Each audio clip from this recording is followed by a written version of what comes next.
today talk how to make evocations to bad spirits and why make this in what situations and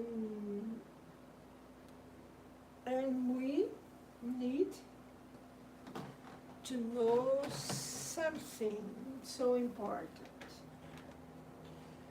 Our morally level is so important to make this.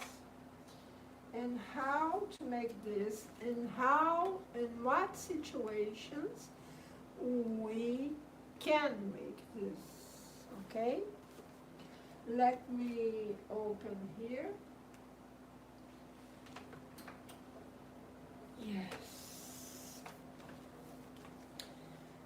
It's the 25th chapter and 11 and have some questions. The last time I was talking about this chapter, we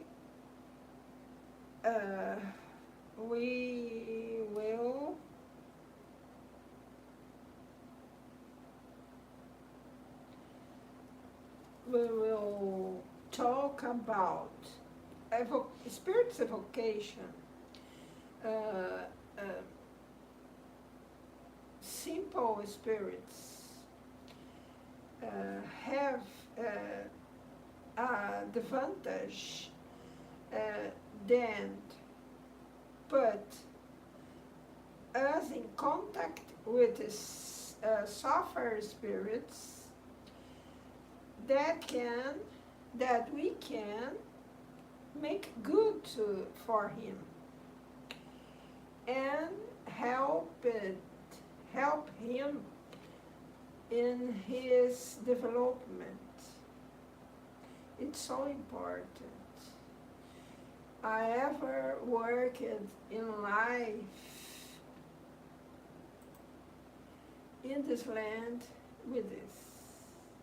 Help my development, help development of bad spirits, medium spirits, level medium, and with high spirits, high level spirits.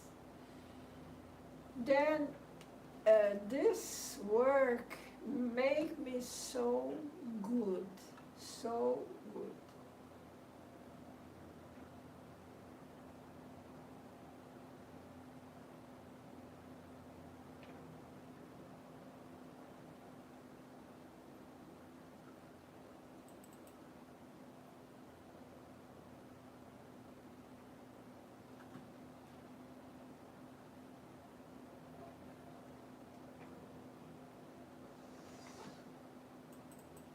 Let me get in English Medium's book and the page,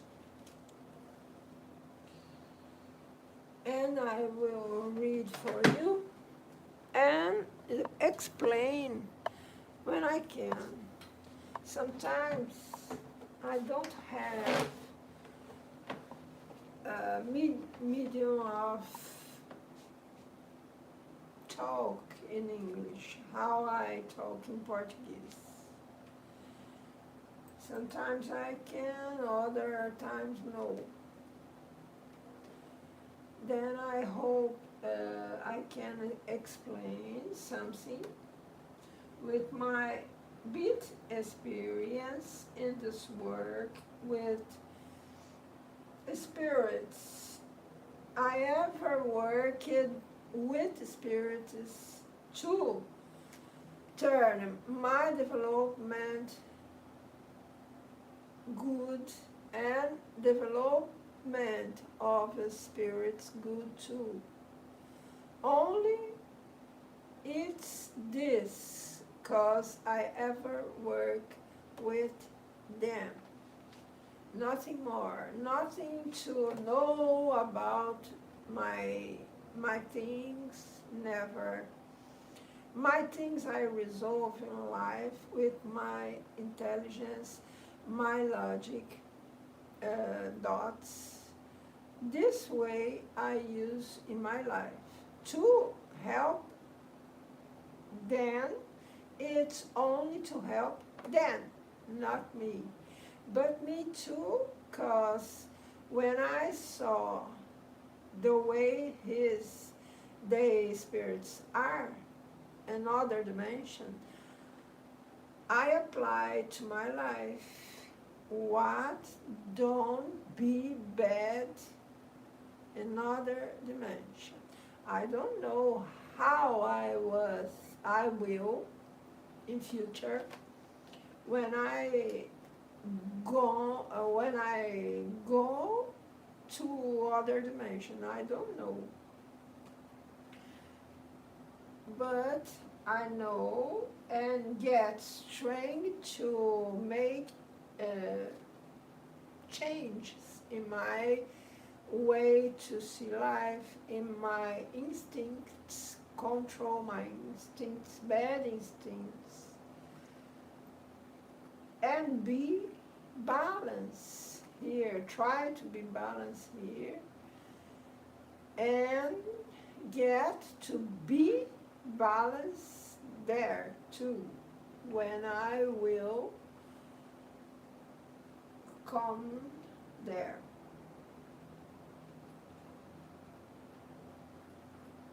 Now this page is here, and I see now the page.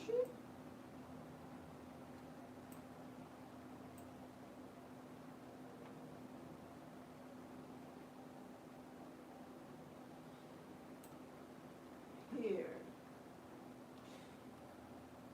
The proper manner of speaking to spirits. I have made a life about this. I have made.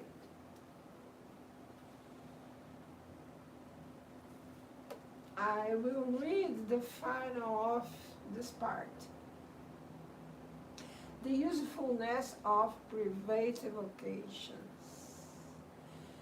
To summarize what I have had read in other life. To summarize, it would be irreverent to treat high-order spirits as our equals, just as it would be ridiculous to show the same deference to all spirits without exception.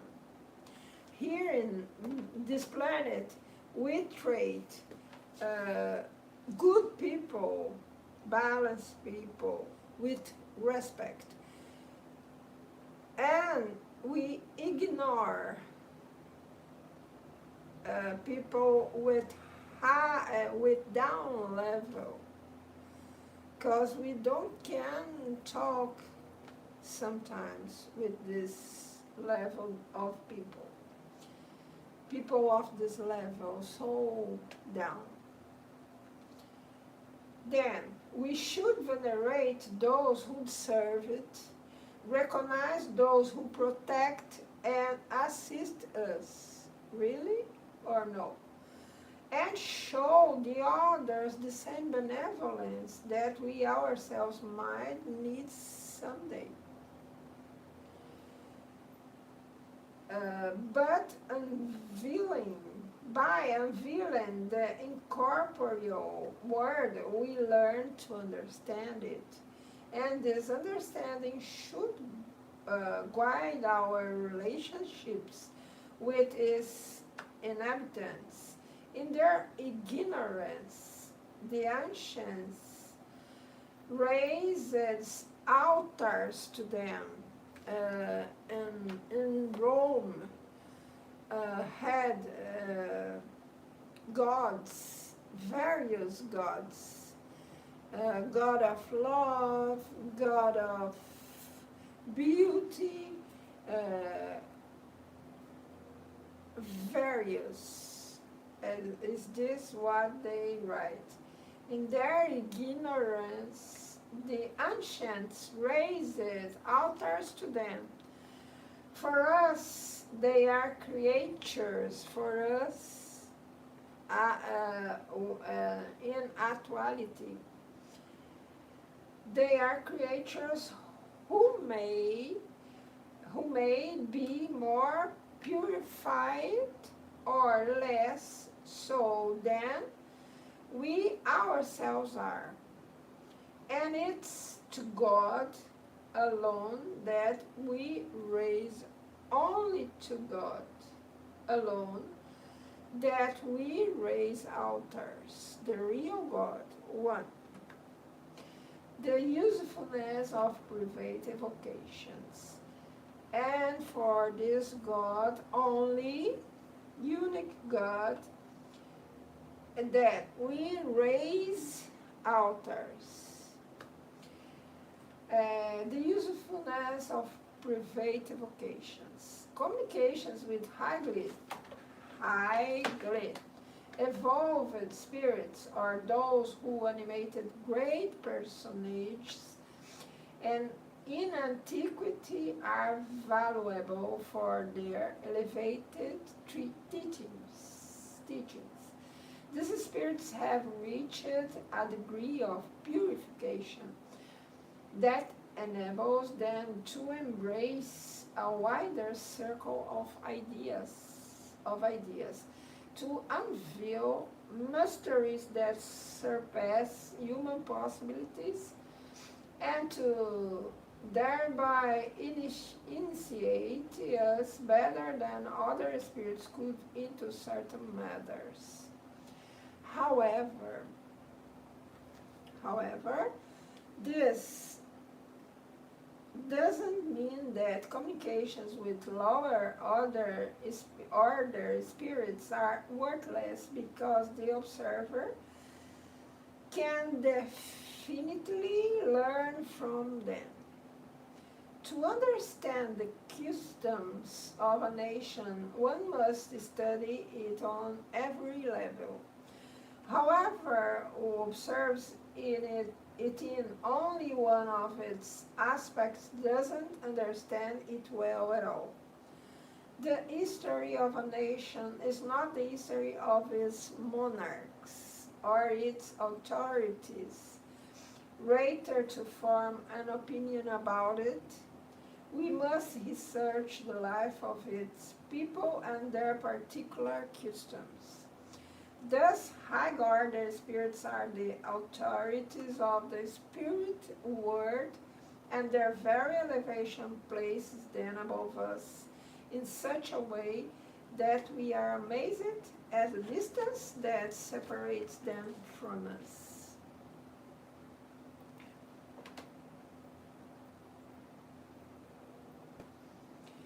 Their connection between the corporeal and spirit life is narrower, and we can comprehend it better because it touches us more closely. By learning directly from them about what they have become, what they think about, and what individuals of all conditions and character experience, more and cruel, great and small, happy and unhappy individuals of our own times, in a word, those who have lived among us, one we have seen and known, whose real lives we have witnessed with its virtues and errors. We better understand their joys and sufferings. We share in both and receive a moral lesson from both. This lesson is more profitable the more intimate are the connections between the spirits and us, since it's easier for us to put ourselves in the place of one who is our equal than in that of another one. We only see through the mirage of celestial glory. ordinary spirits show us the practical results of the great and sublime truths, which the high-order spirits give us in theory. Moreover, nothing is worthless in the study of a science. Newton discovered the laws of universal force by observing the simplest phenomena. I said this other day, Newton discovered the laws of universal force by observing the simplest phenomena. This is science and scientists. Evoking ordinary spirits has a further advantage in that it puts us in contact with suffering spirits, those whom we may comfort and help with good counsels in their advancement. It's all my life I make still this. Thus we can be useful while we learn to seek only our own satisfaction in our relationships with spirits. Would it to do obtain fine communications from elevated spirits, if doing so does not hinder us better, more charitable and more benevolent toward our brothers and sisters of this and the other world? What good would it to do obtain fine communications from elevated spirits, if doing so doesn't render us better, more charitable and more benevolent toward our brothers and sisters of this and the other world?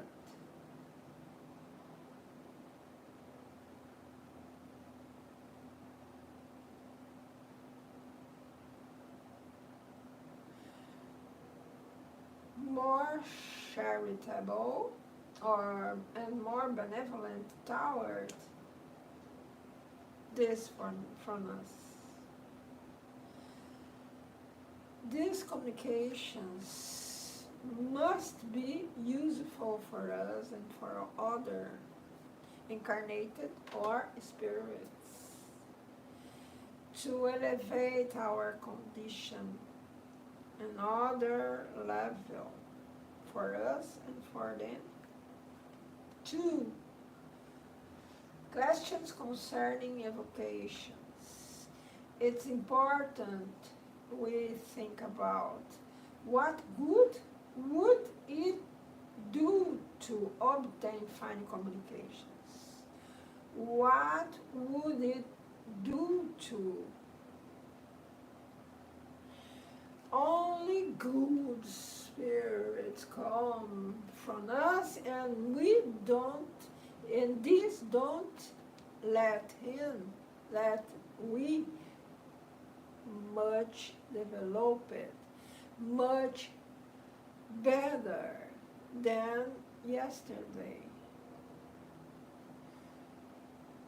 What we will make in a temple don't import religion, but what this religion make us better than yesterday.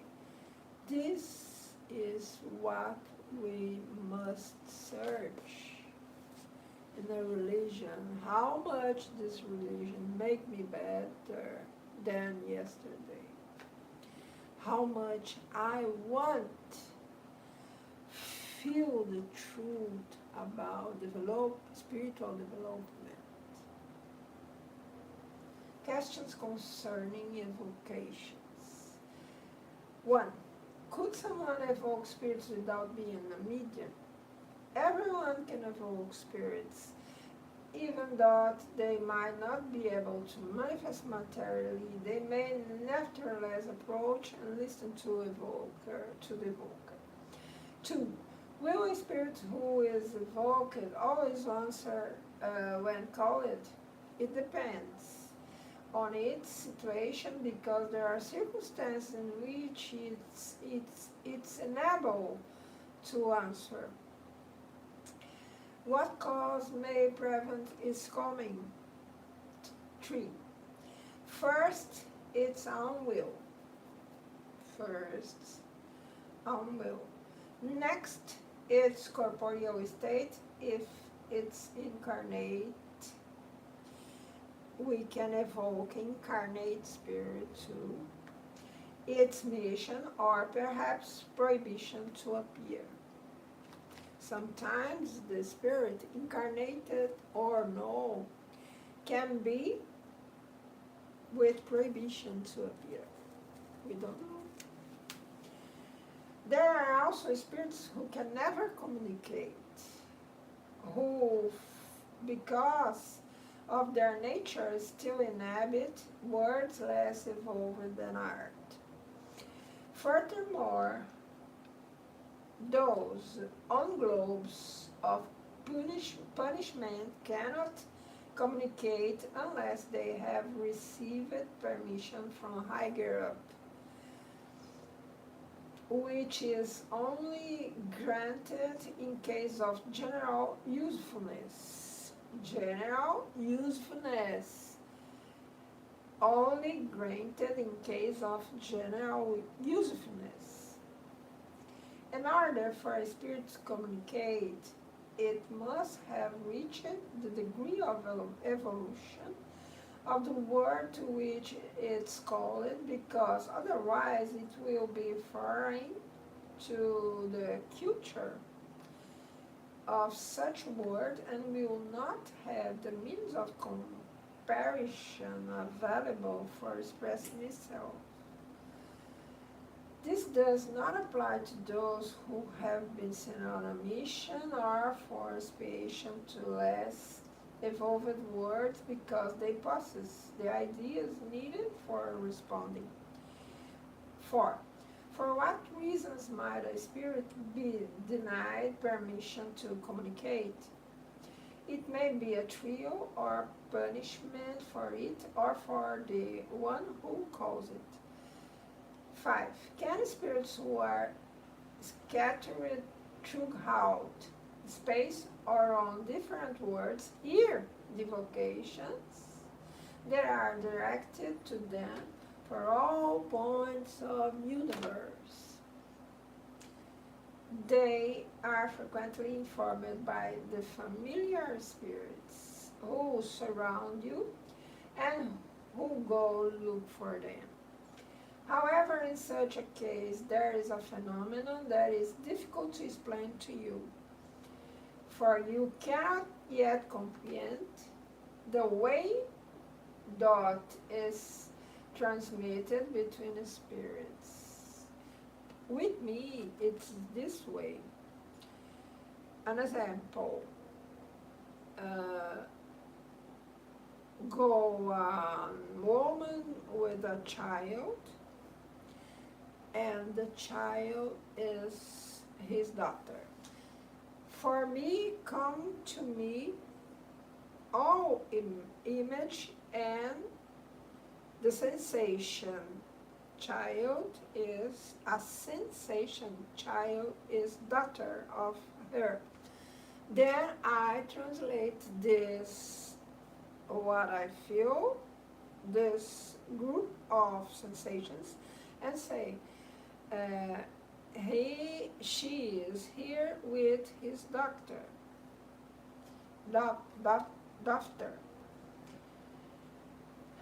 Nevertheless, what I can say is that the evoked spirit, no matter how far away, receives an impulse of thought, so to speak, like a kind of electric shock, which calls its attention to the direction from which the thought has been addressed to it.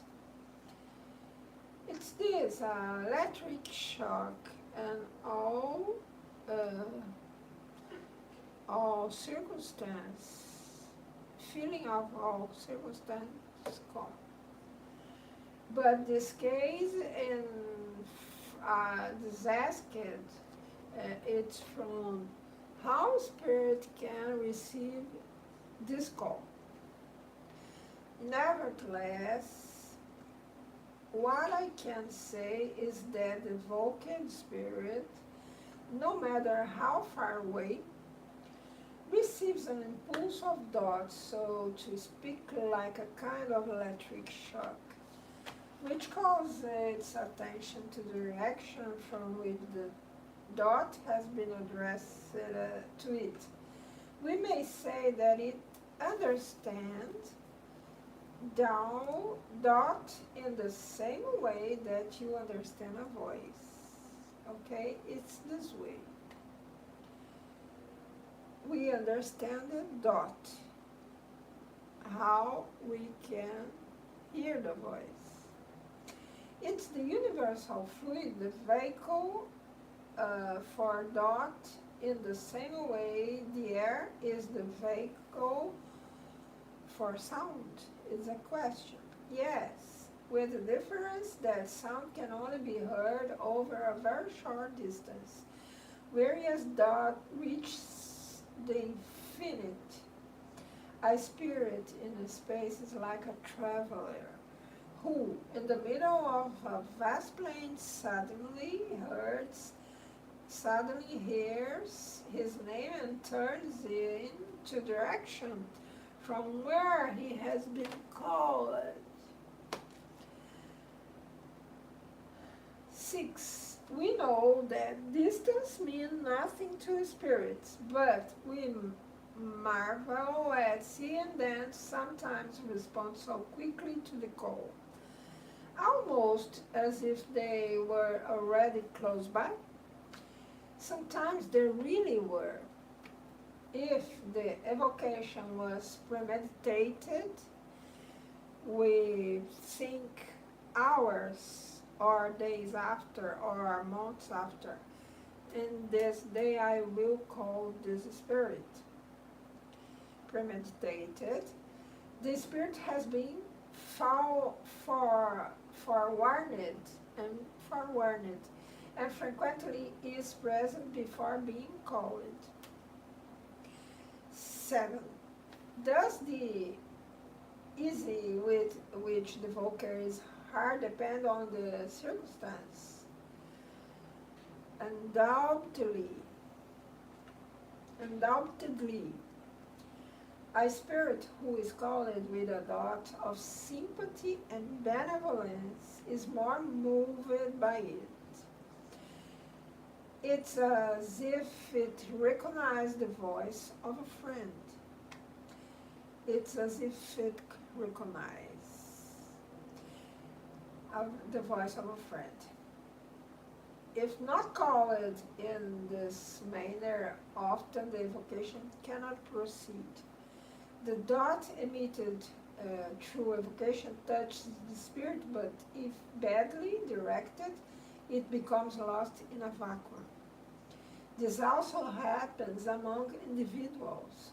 If the one addressed is not interested or is even antipathetic, he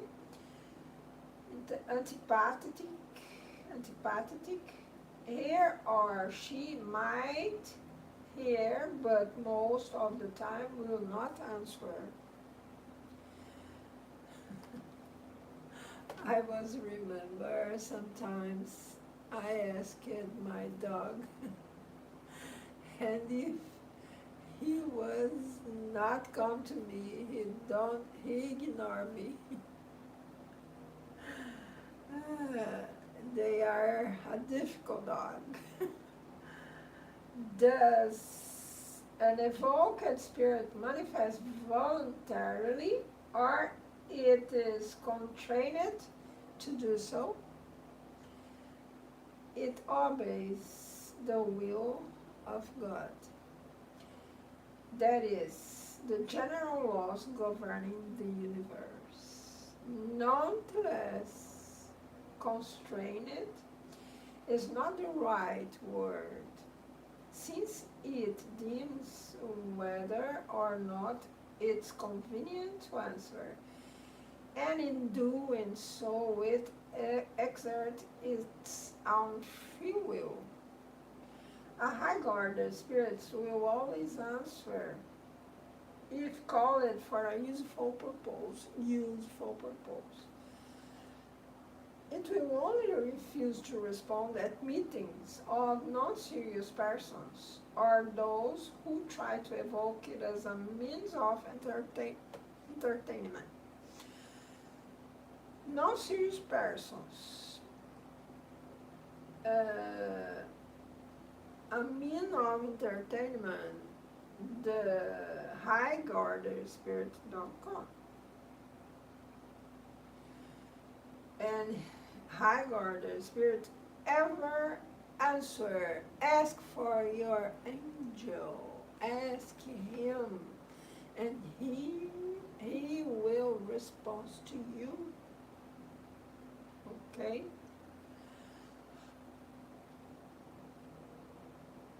And useful ask. Can evoke it a necessary ask you can make to your angel. Help me! Can an evoked spirit refuse to answer? Of course.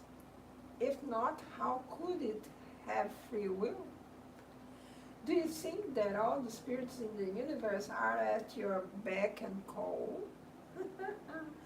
Do you yourselves feel obligated to respond to everybody who calls out your name?